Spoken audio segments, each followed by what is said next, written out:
Copy talent मैंने पहले भी इसके ऊपर 2 वीडियोज़ बना चुका हूँ मैं और ये तीसरी वीडियो होने वाली है। अब इस पे मैं देखो यार मैं मानवा को कवर करने वाला हूँ।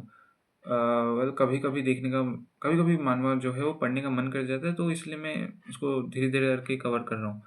अब हमारा जो प्रोटैगनिस्ट है जिसका नाम मैं भूल गया, क्या था उसका नाम? अ, उसका नाम बोला भी गया था। मुझे ठीक से याद नहीं है, शायद प्रोटैगनिस्ट का नाम ही नहीं बोला है अभी तक मानवा में या फिर बोला है। उसके प्रीमाइस में लिखा हुआ था शायद, हाँ, उसके प्रीमाइस में लिखा हुआ था और उसके दी बहन ने भी शायद बोला था। अरे यार क्या कोइंसिडेंस है। मैं टीनेज मर्सनरी पढ़ रहा हूँ एंड वहाँ पे भी बहन है एक प्रोटैगनिस्ट का, यहाँ पे भी प्रोटैगनिस्ट का एक बहन, जो भी है। अब जब हमारा जो प्रोटैगनिस्ट है वो उसमें उसे पावर्स मिल जाती है, वो कॉपी कर लेता है टैलेंट-वैलेंट। अब वो एक लाइक हंटिंग में जाता है, ठीक है? एक टूर्नामेंट टाइप ऑफ कॉम्पिटिशन जिसमें कि तुम्हें फर्स्ट प्राइज़ एक बीस्ट का ब्लड मिलेगा, मिड लेवल फर्स्ट बीस्ट का ब्लड मिलेगा और कितना 100,000 युआन, ये चाइनीज़ करेंसी है बिकॉज़ ये मानहुआ है। तो चाइनीज़ करेंसी युआन है तो 100,000 युआन मिलेगा इसको, जो भी जो भी फर्स्ट होगा। अब हमारा प्रोटैगनिस्ट सुनता है उसके दोस्त से, जो मोटू दोस्त उसने बनाया था 5th एकेडमी में, उससे वो पूछता है कि उससे नहीं, सॉरी, हमारा मोटू दोस्त जो है वो आता है और प्रोटैगनिस्ट को बोलता है कि ऐसा-ऐसा है, फेरिस बीस्ट का अगर तुम ब्लड खाओगे तो तुम्हारी जो कल्टीवेशन का टाइम है वो और भी ज़्यादा शॉर्टेन हो जाएगा और तुम जल्दी-जल्दी कल्टीवेट कर पाओगे। अब हमारा जो प्रोटैगनिस्ट है वो सुन के बाद ये सुनने के बाद भाई बहुत ज़्यादा खुश हो जाता है, पर वो रिग्रेट करता है कि उस रात मैंने बोला था कि उसने फेरिस बीस्ट का जो है क्या सिल्वर मून वुल्फ था शायद नाम, उस फेरिस बीस्ट को मारा था और फिर उसका स्पीड टैलेंट कॉपी कर लिया था, जो कि नोवेस लेवल का था। अब हमारा प्रोटैगनिस्ट रिग्रेट करता है कि जब उसने उसको मारा था, बीस्ट को मारा था, तो उसका ब्लड उसे ले लेना चाहिए था। अब ये मोटू दोस्त बताता है कि एक कंपटीशन है, जैसा कि मैंने पहले बोला वीडियो के पहले कि एक कंपटीशन है, उसमें फर्स्ट प्राइज़ ये मिलेगा और फिर तुम भी उसमें पार्टिसिपेट कर सकते हो। कंपटीशन ईज़ी होने वाला है, बट फिर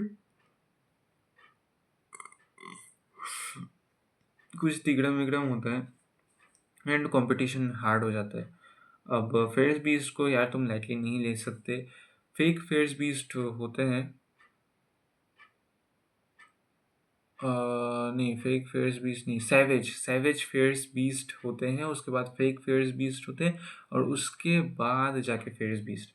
अब फेयर्स बीस्ट जो है वो सबसे ज़्यादा पावरफुल है, फिर fake fierce beast and then last में savage fierce beast. Even though savage fierce beast जो है वो बड़े होते हैं, वेल उस इमेज में दिखाया गया है कि सैवेज फेयर्स बीस्ट जो है वो बड़े होते हैं, फिर उससे उनसे छोटे फेक फेयर्स बीस्ट होते हैं और उनसे भी छोटे वो फेयर्स बीस्ट होते हैं। दिखाया है अब किसी एक पर्टिकुलर वुल्फ वाली स्पीशीज़ को पकड़ के। अब बाकी स्पीशीज़ में अलग-अलग हो सकता है। तो इसके बाद क्या होता है कि हमारा प्रोटैगनिस्ट जाता है, एडमिशन लेता है उसमें और फिर अगर कुछ तो है और फिर हमारे प्रोटैगनिस्ट को एक बहुत ज़्यादा एरोगेंट रिच फैमिली का एक लड़का मिलता है और वो लड़का प्रोटैगनिस्ट के साथ कुछ नहीं करता, बट दूसरा एक और बंदा आता है जो कि चैलेंज करते हैं इस रिच लड़के को। अब ये बंदा चैलेंज करने वाला होता है कि बोलते हैं अनाउंसर बोलते हैं कि तुम यहाँ पे नहीं लड़ सकते, तुम बेस पे नहीं लड़ सकते, तुम जाके कै जो कंपटीशन वाला एरिया है वहाँ पे जाके लड़ सकते हो। अब हमारा जो ये बंदा हमारे प्रोटैगनिस्ट के साथ मिलता है, बिकॉज़ प्रोटैगनिस्ट जो है उसने इस बंदे को चीयर अप किया था जब ये बंदा जो वो था लड़का था उसके साथ लड़ने वाला था। अब ये बंदा और प्रोटैगनिस्ट हाय हेलो करते हैं और उसके बाद भाई प्रोटैगनिस्ट इस बंदे का नाइफ टैलेंट कॉपी कर लेता है।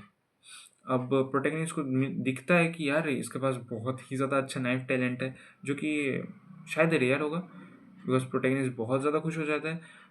अब वो हैंडशेक करता है इस बंदे के साथ, प्रोटैगनिस्ट इस बंदे के साथ हैंडशेक करता है और नाइफ टैलेंट को कॉपी कर लेता है। अब वो किसी दूर जगह में जाके नाइफ टैलेंट को खुद के साथ मर्ज कर देता है, खुद के टैलेंट के साथ। और ये मर्जिंग प्रोसेस ही मैंने पहले वीडियो में बोला था कि मर्जिंग प्रोसेस ही बहुत ही ज़्यादा वो पेनफुल है। अब बहुत समय के लिए वो पेन को सहता है और वो बोलता है कि यार उसे आदत हो चुकी है, थोड़ी मोड़ी आदत हो चुकी है भाई, बंदा 2 बार कर चुका है ये सब, तो उसे थोड़ी मोड़ी आदत हो चुकी है। और फिर जब वो वापस जाता है कॉम्पिटिशन वाले जो एंट्रेंस में जब जाता है, तब बोलते हैं कि अभी कॉम्पिटिशन स्टार्ट होने वाला है। ओह सॉरी, वो उस बंदे के साथ जब हैंडशेक करता है ना, उसके बाद फिर कंपटीशन स्टार्ट हो जाता है, बट एकेडमी वाइज होता है। पहले फर्स्ट एकेडमी जाएगी, फिर सेकंड एकेडमी, फिर थर्ड, फिर फोर्थ, फिर फिफ्थ, ऐसा कर करके एक एक कर करके एकेडमी जाएगी और फिफ्थ एकेडमी जो है वो सबसे बाद में जाएगी। इसी कारण से प्रोटेगनिस्ट कहीं और जाके ये टैलेंट मर्ज करके फिर आ जाता है। फिर फिफ्थ एकेडमी का टाइम आता है, उसके बाद वो जब जाता है फिर उसे दिखता है कि उसका मोटू दोस्त खतरे में है, वो फेस बीस को मारता है। और फिर प्रोटेगनिस्ट को पता चलता है उसके मोटू दोस्त, भाई ये मोटू दोस्त इतना ज़्यादा इन्फॉर्मेटिव कैसे है यार, कितनी सारी चीज़ें पता है बंदे को। जो भी है प्रोटेगनिस्ट की हेल्प करे। अब प्रोटेगनिस्ट को पता चलता है कि एक 500 पॉइंट्स का फेक फेयर्स बीस्ट है, तो वो जाता है भाई, खुश हो जाता है कि यार इसको मारूंगा और फर्स्ट प्लेस लाऊंगा। बट फिर वहाँ पे वो जो रिच पर्सन है ना, वो वहाँ पे होता है, उसके गैंग के साथ लड़ता रहता है इस फेक फेयर्स बीस के साथ। बट ये फेक फेयर्स बीस जो है ये रियल फेयर्स बीस निकलता है, जो कि 1000 पॉइंट्स का है। अब ये रियल फेयर्स बीस जो है भाग जाता है और प्रोटेगनिस्ट उसको खोज लेता है फेयर्स बीस्ट को। अब ये रिच गाय जो है ये अभी तक नहीं आया है, अभी तक इस फेयर्स बीस्ट को खोज नहीं पाया। हमारा प्रोटेगनिस्ट खोजता है, उसे मारता है और फिर हमें प्रोटेगनिस्ट को एक हिडन लिक्विड मिलता है जिसको अर्थ कोर बोलते हैं, जो कि वो बाद में जाके देखते हैं कि हाँ ये अर्थ कोर है, अर्थ का कोर है, अर्थ का कोर का लिक्विड है, कुछ भी है।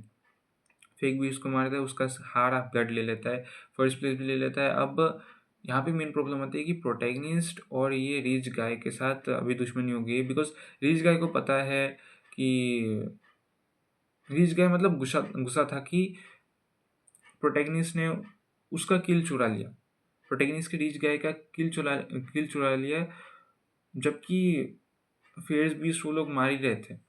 ठीक है, सो प्रोटैगनिस्ट क्या करता है कि वो दुश्मनी ले लेता है, वो बोलता है कि हाँ भाई तू आ जा भाई, जितना कोशिश करने का कोशिश कर ले, तो मुझे मार के दिखा। और हमारा प्रोटैगनिस्ट जो है वो बोलता है कि डेट फिक्स कर, जब भी आना। और हाँ, मैं किसी से नहीं डरता। अब ये जो रीच गया ये गुस्सा हो जाता है और ये अब प्रिपरेशन करने लगता है कि क्या कैसे हराओ इसको।